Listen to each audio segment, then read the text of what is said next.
noches, mi nombre es Paolo Campo y le vamos a exponer acerca de las desviaciones y subjetividad derivadas de la multiplicidad de factores. ¿Qué son estas desviaciones? Estos no son más que errores en los que pueden incurrir algunos evaluadores. ¿Cuáles son estos errores? Los perjuicios personales. ¿A qué se refieren los perjuicios personales? Habla acerca de que, por ejemplo, si un supervisor, porque le cae mal uno de sus subordinados o le cae muy bien, este puede llegar a ser más severo con el que le cae mal y con el que le cae bien va a ser muy blando. Es decir, que esto sería falta de ética de parte del evaluador y no sería la evaluación de desempeño, los resultados serían distorsionados.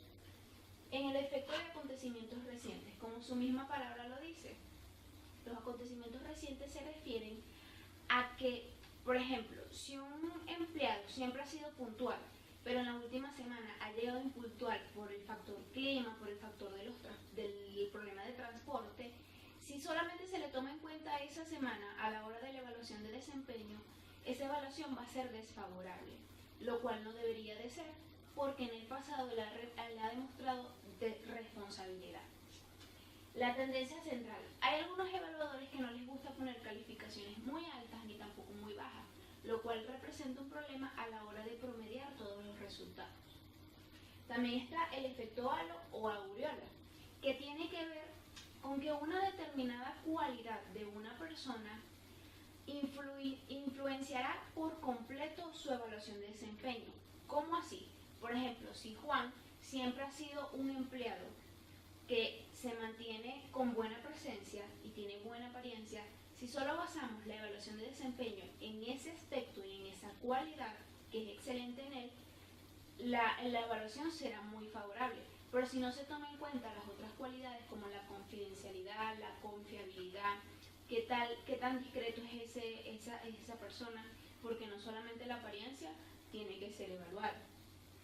También está la lenidad, opuesto de severidad. Entiéndase lenidad como la blandura, es decir, cuando un evaluador, es decir, el supervisor o el gerente que esté a cargo de la evaluación de desempeño, no quiere crear controversias y por miedos y por inseguridad personal a no querer caer mal o a no querer crear problemas entre los subordinados, se vuelve una persona muy flexible, muy blanda, y la evaluación de desempeño tiende a volverse inválida, pues porque los resultados van a ser exageradamente óptimos y no van a estar aplicados a la realidad. Mi compañera Emily le seguirá hablando acerca de los errores.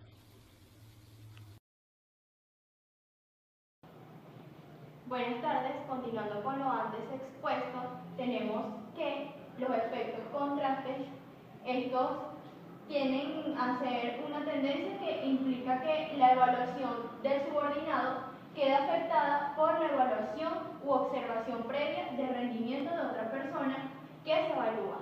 Un ejemplo claro que podemos dar es en una empresa en donde existe un área de mezclado ocupado por dos trabajadores, ambos conocen los procedimientos del área, pero uno tiende a tener mejor rendimiento que otro, obteniendo mejores resultados y un desempeño fructífero.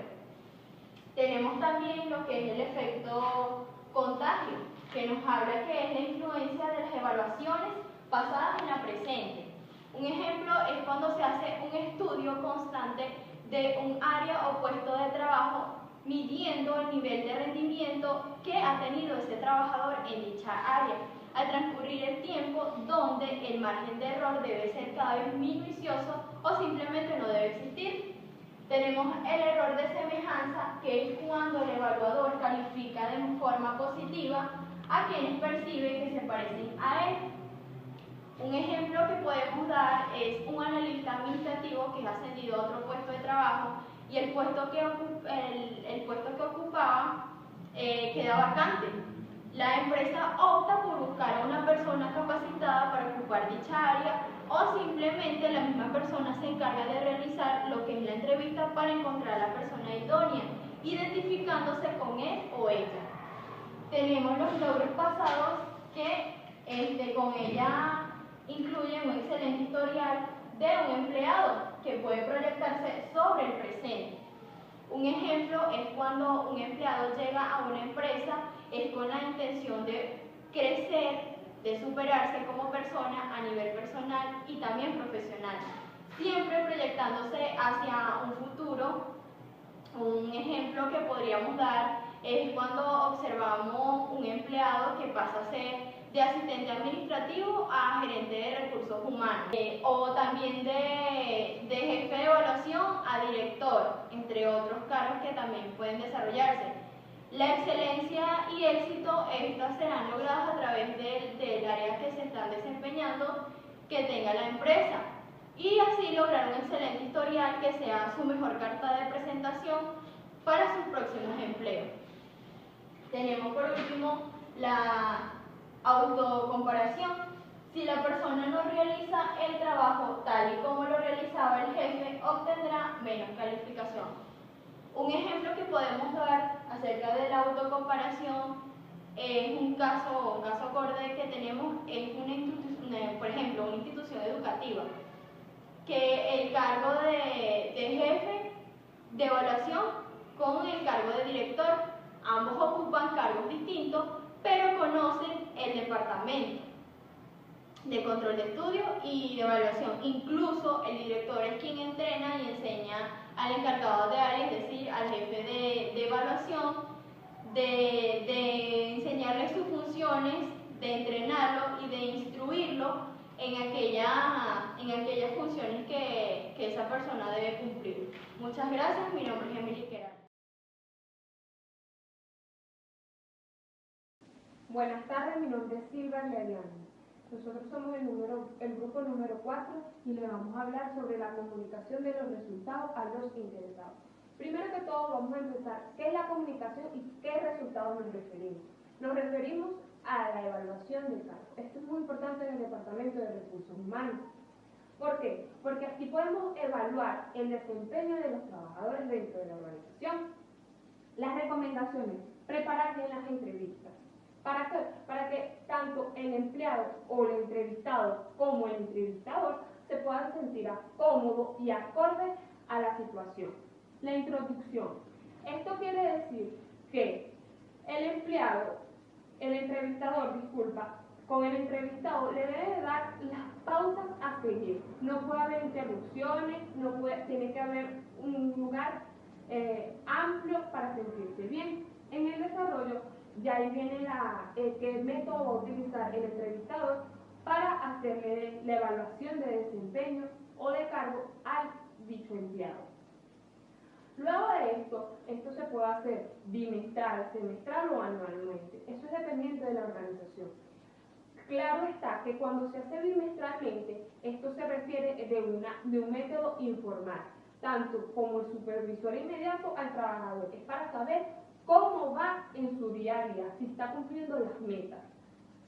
Ya cuando viene la parte formal, dan las recomendaciones y dan los resultados válidos para semestral o anualmente. Eso es dependiente de la organización.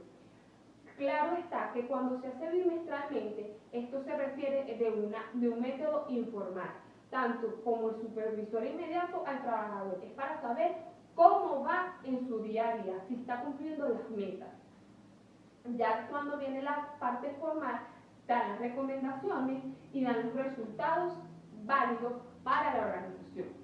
Que la técnica favorable es la técnica del sándwich. ¿Por qué? Porque esta técnica empapa a ambas partes, tanto al jefe, dueño de la organización, como el empleado. ¿Por qué? Porque lo más recomendable en esta técnica es empezar con los aspectos positivos dentro de su trabajo, de su labor, de su trabajo, por mejorar. O sea, darle a su trabajador ese incentivo y explicarle de forma clara y concisa, sin ningún insulto y de forma formal, cuáles son los aspectos y qué debe mejorar en sus horas de trabajo. Y las expectativas. Si cumplió o no las expectativas. Esto dependiendo de qué método utiliza, pues dependiendo también de la organización.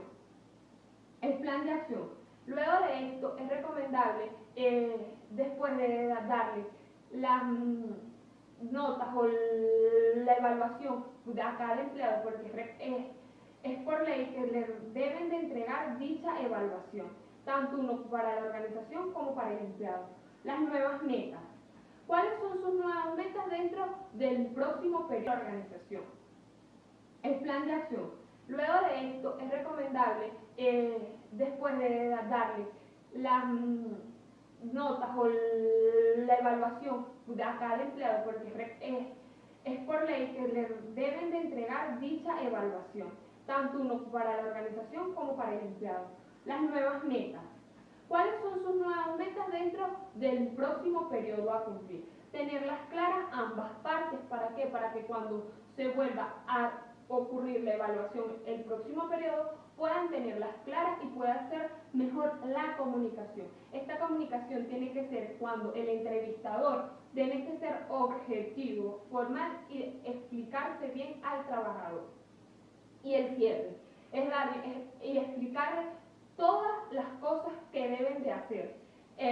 Dependiendo de la organización, se le recomienda que pueda haber, puede ser monetario o no monetario los incentivos. ¿Para qué? Para que el trabajador se sienta más incluido dentro de la organización y así poder sentirse y cumplir los objetivos y metas dentro de su trabajo. Muchísimas gracias, la dejo con mi compañera.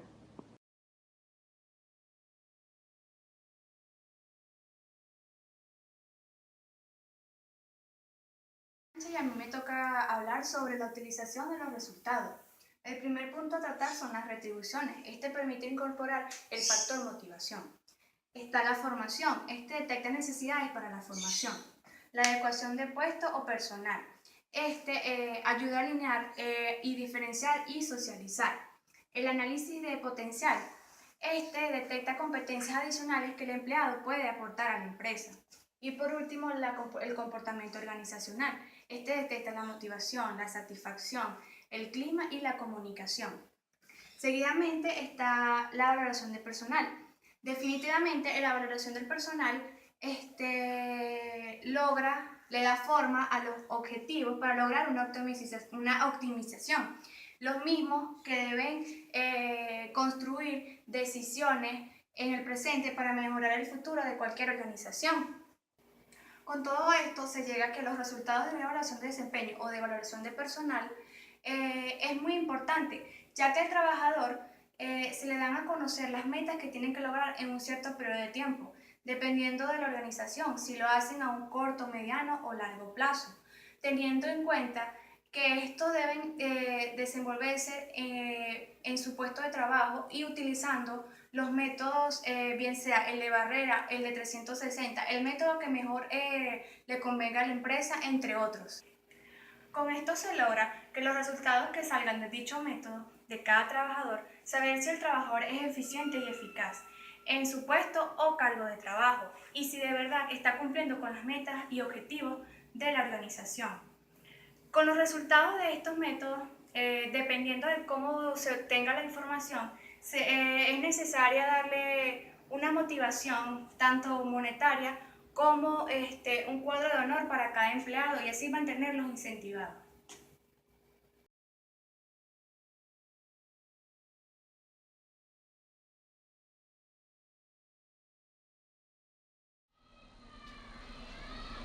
Buenas tardes, mi nombre es Genesis Brito y yo les voy a hablar sobre el ajuste del método utilizado. Es cuando los resultados del método utilizado no son válidos por los prejuicios de los valoradores. Algunas posibles soluciones tenemos la homogenización de los juicios mediante la discusión y comprobación. Esta consiste en que cada jefe debe reunir a su valorador, ¿verdad?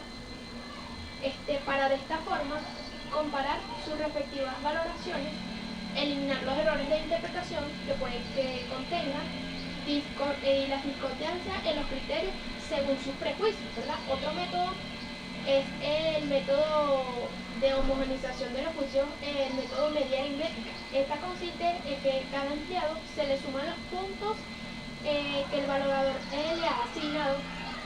Cada valorador se suman globales de todos los subordinados.